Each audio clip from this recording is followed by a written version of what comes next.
ମାଟି ମିଶିଲା ଇଟା ହେଲା, ଇଟା ମିଶିଲା କାନ୍ଥ ହେଲା ଏବଂ କାନ୍ଥ ମିଶିଲା ଘର ହୋଇଗଲା। ଏସବୁ ନିର୍ଜୀବ ମିଶିବାରୁ ଏତେ ସୁନ୍ଦର ଘର ହୋଇପାରିଲା। ଚିନ୍ତା କର, ଯଦି ସବୁ ମଣିଷ ମିଶି ଯାଆନ୍ତି ତେବେ କେତେ ସୁନ୍ଦର ଦୁନିଆ ହୋଇପାରନ୍ତା।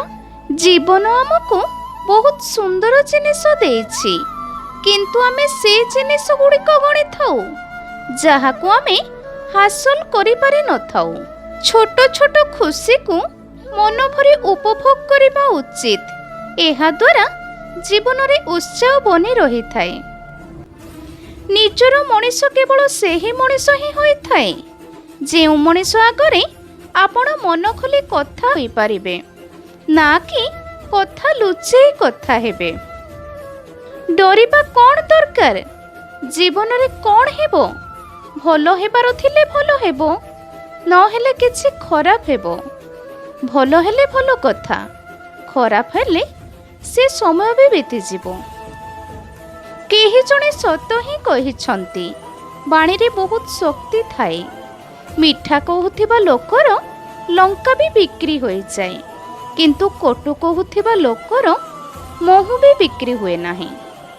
ଖରାପ ସମୟ ଜୀବନ ସାରା ରହେ ନାହିଁ, ହେଲେ ଖରାପ ସମୟରେ ଯଦି କେହି ଖରାପ ବ୍ୟବହାର କରନ୍ତି ତେବେ ତାହା ସାରା ଜୀବନ ମନେ ରହେ।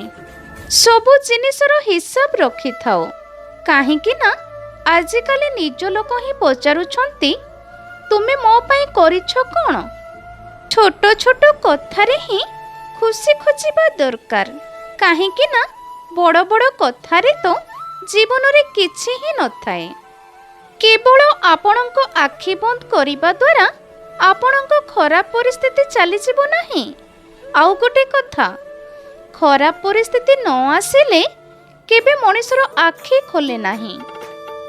ଏବେ ବିଶ୍ୱାସର କଥା, କାହାଠାରୁ ଆଶା ରଖୁଛ?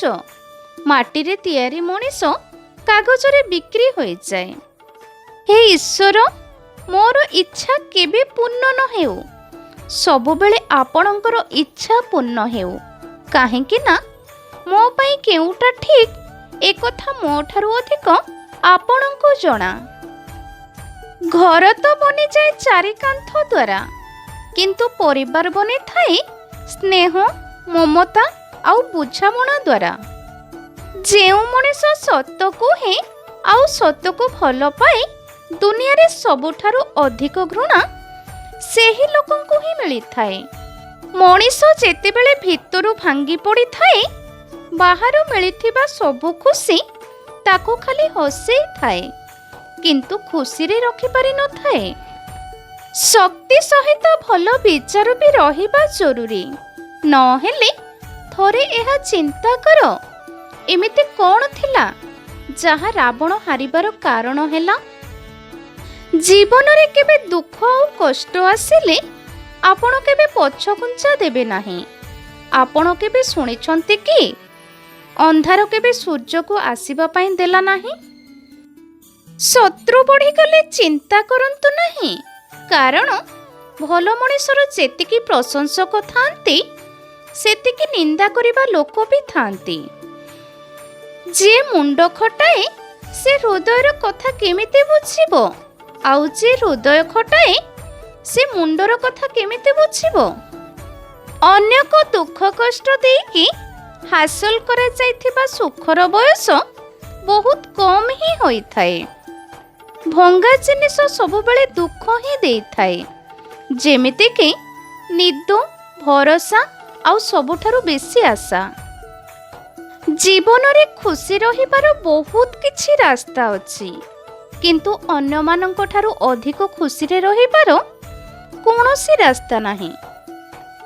ଏହା ଆବଶ୍ୟକ ନୁହେଁ ଯେ ସବୁ ଲଢ଼େଇ ଆମେ ଜିତିବା, ବରଂ ଆବଶ୍ୟକ ଏହା ଅଟେ ସବୁ ହାରରୁ ଆମେ କିଛି ଶିଖିବା।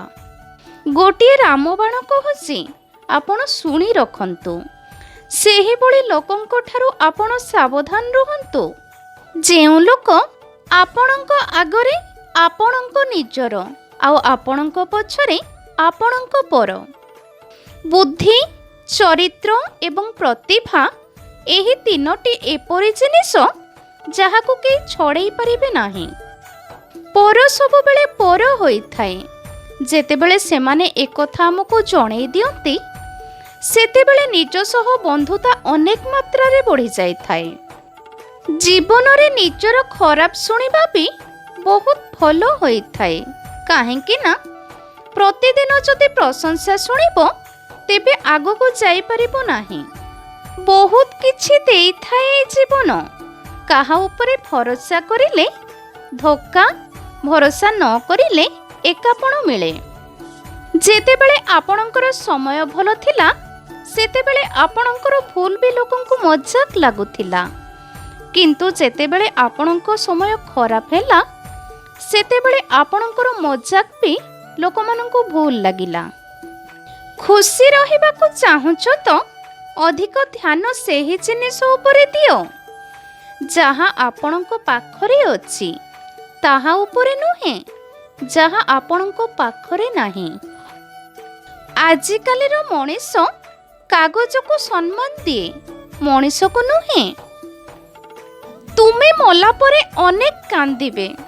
ତୁମ କାନ୍ଦିବାରେ କିଏ ମରିଯାଉଛି କି? ଏକଥା ଧାର୍ଯ୍ୟ ଯେ ଦୁଃଖ ବେଳେ ତୁମ ଛଡ଼ା ତୁମର ଆଉ କେହି ବି ନୁହେଁ। ସୁଖ ବେଳେ ସମସ୍ତେ ନିଜର, ପର କେହି ବି ନୁହେଁ। କେବେ ବି ସାହସ ହରାନ୍ତୁ ନାହିଁ। ଯଦି କଷ୍ଟ ମିଳୁଛି, ତେବେ କଷ୍ଟର ସମାଧାନ ବି ମିଳିବ। ଆଉ ଯାହା ହେବ ତାହା ଫେରିକି ଆସିବ। ତାହା ଇଜ୍ଜତ ହେଉ ଅବା ଧୋକା। ଧୈର୍ଯ୍ୟ ରଖ, ନିରାଶ ହୁଅ ନାହିଁ। କାହିଁକି ନା ଯିଏ ତୁମକୁ ଲେଖିଛି, ସେ ବ୍ରହ୍ମାଣ୍ଡର ସବୁଠାରୁ ବଡ଼ ଲେଖକ। ସେହି ବ୍ୟକ୍ତି ଉପରେ କେବେ ବି ଭରସା କରନ୍ତୁ ନାହିଁ ଯିଏ ଆପଣଙ୍କୁ ବାରମ୍ବାର ମିଛ କହିଥାଏ।